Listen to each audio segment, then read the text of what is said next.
Okay, let's unpack this. What if, and just bear with me here, what if the secret to solving, like, marital disputes, maybe getting back some of that youthful strength, Yeah. and even genuinely liking other humans more, what if it all came down to one tiny microscopic roommate, one you probably evicted years ago? Yeah, it sounds like the start of a very weird self-help seminar, doesn't it? But look, this is actually some serious microbial science we're diving into today. We're talking about a really core piece of our own internal ecosystem, something that used to be absolutely everywhere, I mean, standard issue, but now it's almost entirely absent in, modern Western life. Yeah. And the fascinating thing is, this isn't some alien invader we need to fight off. It's Right. more like a critical, long-lost friend, one that was quietly doing some incredibly heavy lifting inside us. So that's our mission for this deep dive. We're looking at Lactobacillus reuteri, our keystone microbe, as you call it. We need to figure out what amazing things it actually does for the body, why like 96% of us apparently lost it, and this is the kicker. The surprisingly easy, maybe even dirt cheap way to invite it back. Yeah, invite it back in numbers that actually make a difference, that can sort of rewrite your biochemistry. Exactly. No. Okay, so let's start with the history, because honestly, it's kind of hilarious how underwhelming its discovery was, considering its power now. L. reuteri. It's been known since the 60s. That's right, the 1960s. But for decades, researchers basically thought it was just fine.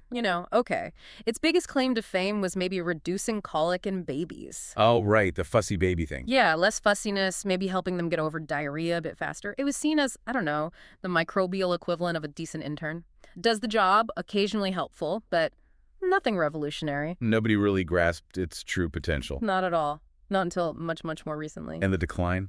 That's pretty shocking too, isn't it? It really is. The German microbiologist who first isolated it back in '62, Dr. Gerd Reuter, he noted it was ubiquitous then. Absolutely everywhere. You'd find it in pretty much every breastfeeding mother, every baby stool sample. It was just the norm. Standard equipment. Totally. But Yeah. then, over his career, like 4 decades, he literally watched it vanish. Just disappear. Practically. By the 2000s, he was reporting it was almost impossible to find in a typical Western adult gut.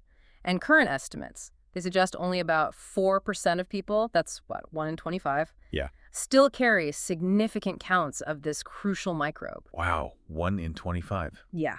We're talking about the loss of a truly foundational species from our gut ecosystem. And how did we manage to pull off this great eviction? What kicked it out? Well, here's the beautiful, tragic irony of modern medicine. Often, all it takes is a single round of really common antibiotics. What the ones you get for an ear infection as a kid? Exactly. Penicillin, amoxicillin, ampicillin, those friendly-sounding ones, they are, frankly, an atomic bomb for your gut. They don't just hit the bad bacteria. They cause massive collateral damage. They wipe out huge portions of your internal flora, good and bad alike. Indiscriminate. Completely. And L. reuteri just happens to be particularly vulnerable to this. It gets knocked out easily. And unlike a lot of other gut bugs, it seems to really struggle to come back naturally once it's gone. So it's not like it just bounces back later. For most people, no. It seems to be a permanent eviction. That one round of antibiotics years ago could be why it's missing today. And losing it leaves a big hole, right, in our defenses. A massive hole. You see, most of the beneficial gut bacteria we talk about, they live way down in the colon, deep inside. Yeah. But L. reuteri is special. It actually sets up shop much higher up in the small intestine. Okay, that's different. Very different. That position makes it a true keystone species for that specific area, the small intestine. So what's it doing up there, like neighborhood watch? Kind of. It's basically running a selective police operation. It produces its own natural antibiotics, but, and this is the really crucial part, these aren't like the broad-spectrum bombs from the pharmacy. These are highly selective. They specifically target harmful, invasive microbes while leaving the good guys alone. It's targeted enforcement. Which is the opposite of amoxicillin just nuking everything. Precisely. And this loss of this specific protection, it ties directly into a huge modern health problem. SIBO, Small Intestinal Bacterial Overgrowth. Right, SIBO. I keep hearing about that. That's when things go wrong upstairs. Exactly, is when bacteria that really belong way down in your colon, like E. coli and other fecal microbes, start migrating upwards and colonizing the small intestine where they just don't belong. It causes all sorts of inflammation and digestive chaos. Nasty stuff. Really nasty.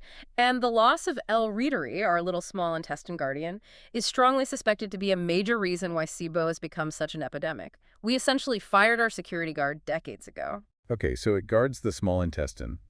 What about bigger picture stuff? Immunity. Ah, yes, immunity.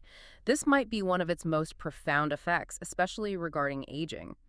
Think about your thymus gland. Okay, behind the breastbone. That's the one. It's the main factory for your T cells, which are critical for fighting infections, especially viruses.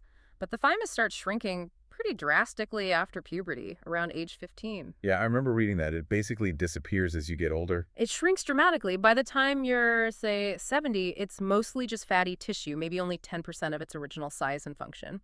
And that's a key reason why older people often get really sick from infections that a younger person just shakes off easily.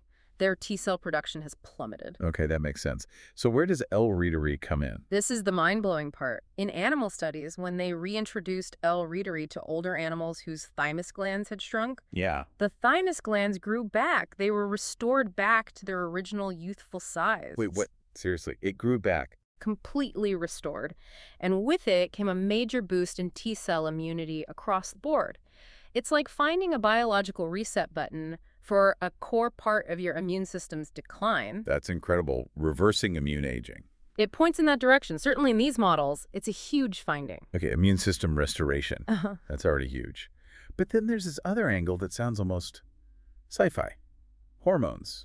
Oxytocin. Right. This is where things move beyond just physical health metrics and get really interesting, maybe even a little weird.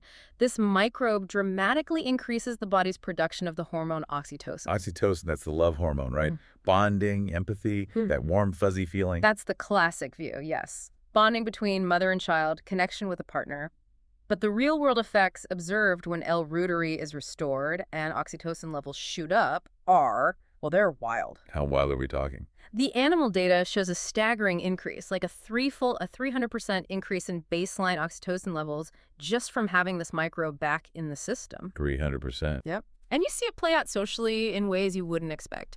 Higher oxytocin seems to make people more tolerant, more accepting of other people's opinions, their little quirks, their eccentricities. So, like, my spouse's annoying habits might suddenly seem less annoying. That's genuinely what people report. The little things that used to maybe, drive you up the wall, they just don't seem to irritate as much. You have more capacity for empathy, basically. I love the stories about this. We heard things like someone's husband suddenly started wanting hugs 5 times a day, wanting to snuggle more. Or that staff member who said, I swear, other people are just being nicer to me lately. And then realizing, wait, maybe her perception shifted because she felt more open and connected. Exactly. It's like this microbe acts as an internal diplomat, smoothing social interactions from the inside out. Which makes you wonder, doesn't it? With modern life seeing record levels of social isolation, rising narcissism, crazy divorce rates. It does raise a really important question. Could the widespread loss of this one microbe, this L. reuteri, have fundamentally lowered our collective baseline capacity for empathy and social connection? Is there evidence for that baseline idea? Well, there are studies on remote populations, like certain tribes in New Guinea, who haven't had the same exposure to antibiotics and modern lifestyle factors. They still carry L. reuteri widely. And guess what? Higher oxytocin. Dramatically higher baseline oxytocin levels compared to Western populations. It suggests we might have lost our natural empathy setting, so to speak. Wow. Okay, internal diplomat, check. But you're telling me it's also like a personal trainer. Muscle, body composition. How does that work? Yeah, let's pivot from love to lifting, because this is just as startling. It turns out oxytocin isn't just about warm fuzzies, it's also critically involved in regulating shape and body composition. Like where fat goes. And muscle. It's a key signaling hormone that helps determine where your body puts muscle and how much muscle you maintain. Okay, I did not know oxytocin did that. Most people don't, and this is incredibly important, especially when you contrast it with some popular medical trends right now. Think about those GLP-1 weight loss drugs, like Ozempic. Oh, yeah, everyone's talking about those. They work for weight loss, sure, but a major side effect is significant, often dangerous, loss of muscle mass. People lose weight, but they become frail. Right, sarcopenia, muscle wasting. Exactly, which leads directly to increased risk of falls, loss of independence, and ultimately earlier mortality. Preserving muscle as you age is probably the single most important factor for staying healthy and independent. So Ozempic shrinks muscle. What does L. reuteri do?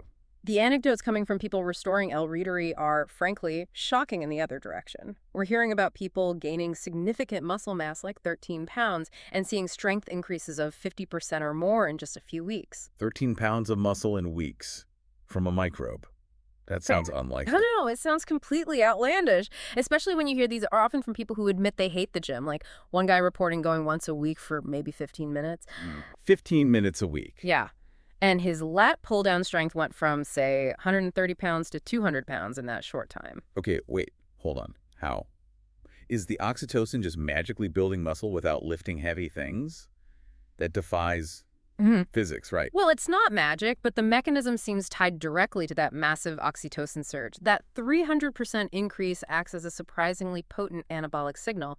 It's promoting the synthesis and placement of muscle tissue in a way we normally only associate with intense resistance training or, frankly, performance-enhancing drugs. So the hormone itself is triggering muscle growth, even with minimal stimulus. That appears to be the connection. It's signaling the body to prioritize muscle maintenance and growth in a profound way.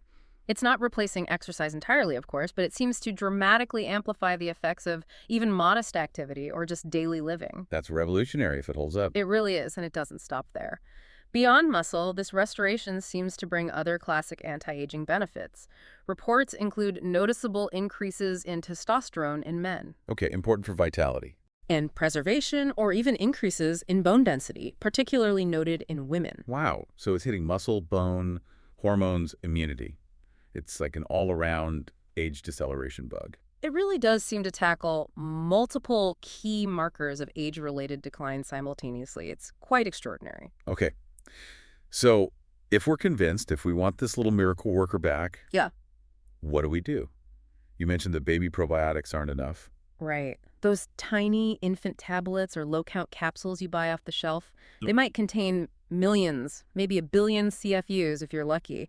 That's designed for a tiny baby's gut. It's just not going to make a dent in an adult system, especially if you have SIBO or other issues. Not enough firepower. Not even close. We need to massively amplify the counts. We're talking about getting populations up into the hundreds of billions per dose, and the way to do that is through fermentation. We need to grow it ourselves. Like making yogurt. Exactly like making yogurt, though the result isn't technically yogurt in the traditional sense. The process is based on the fact that L. reuteri doubles its population roughly every 3 hours at body temperature. So time and temperature are your friends here. Okay, how does it work? Give us the kitchen counter recipe. It's surprisingly simple. You start with a starter culture, usually from crushing up a few tablets or capsules of a specific L. reuteri strain known to have these effects. You mix that starter into a base, typically dairy like half and half because the fats and proteins seem to help. Half and half, okay. And crucially, you add a prebiotic fiber, something like pure inulin powder. This acts like fertilizer. It's the specific food L. reuteri loves to eat to multiply rapidly. Right, got it. Starter, dairy, fertilizer, then what? Then you culture it. You need to hold it at a steady temperature, ideally around 99 degrees Fahrenheit, which is just about human body temp. A simple yogurt maker often works perfectly, or even an oven with just the light on can sometimes hit that range. And how long does it sit there? For 36 hours. That extended time at that specific temperature is the key. Because it doubles every 3 hours, that 36-hour cycle allows it to go through many, many doublings. Taking it from millions to Billions. Hundreds of billions. You can easily end up with something like 300 billion live organisms in just a half-cup serving of this fermented yogurt. 300 billion. Okay, that sounds like enough firepower. That's the kind of dose needed to actually reestablish a dominant colony in the small intestine, especially if it has to compete with overgrown bacteria from SIBO. It needs overwhelming numbers to take back the territory. Right. And what about other fermented foods? Like kimchi, sauerkraut, kefir? Are they doing the same thing? Good question.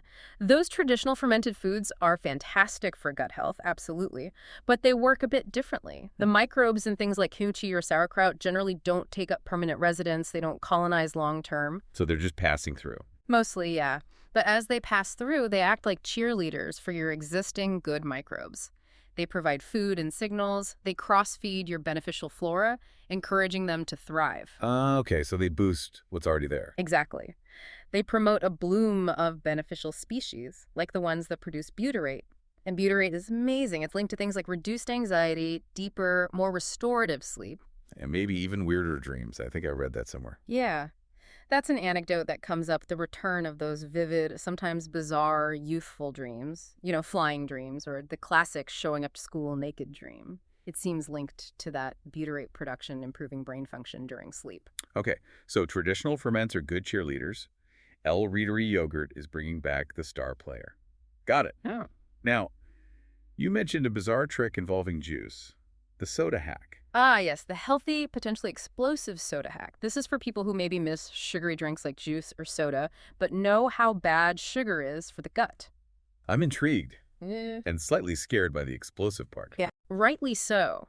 This uses a different beneficial microbe, actually a yeast, called Saccharomyces boulardii. It's often sold as a probiotic, known for being helpful during antibiotic use. It's kind of a cousin to brewer's yeast. Okay, S. boulardii, what do you do with it? You take a capsule, open it up, and dump the powder into pretty much any fruit juice. Apple juice, grape juice, whatever. The key thing is, the juice cannot contain preservatives like potassium sorbate or sodium benzoate, Why not? because those preservatives are designed to kill yeast and mold. They'll kill the S. boulardii before it can even get started. So check the label, pure juice only. Got it. Juice, no preservatives. Then what? Then you just leave it on your kitchen counter, loosely covered, for about 48 hours, maybe longer, depending on temperature. The S. boulardii goes to town on the sugar in the juice. It eats nearly all of it. It eats the sugar. So the final drink isn't sweet. Exactly. The sweetness disappears almost entirely. But what the yeast produces as it eats the sugar is carbon dioxide. Lots of it. So the final drink becomes incredibly fizzy, really effervescent, like a natural sugar-free soda. Hence the soda hack. Precisely. But also, hence the warning, because it produces so much CO2, you absolutely must cap the bottle lightly or burp it regularly by releasing the pressure. If you seal it tightly, you will genuinely have an explosive mess in your kitchen. Juice everywhere. Sticky sealing? Not fun. So caution is required. Duly noted. Light cap or frequent burping. But what's the health benefit of this fizzy, sugar-free juice? S. boulardii itself is great for gut health, especially for maintaining the gut lining.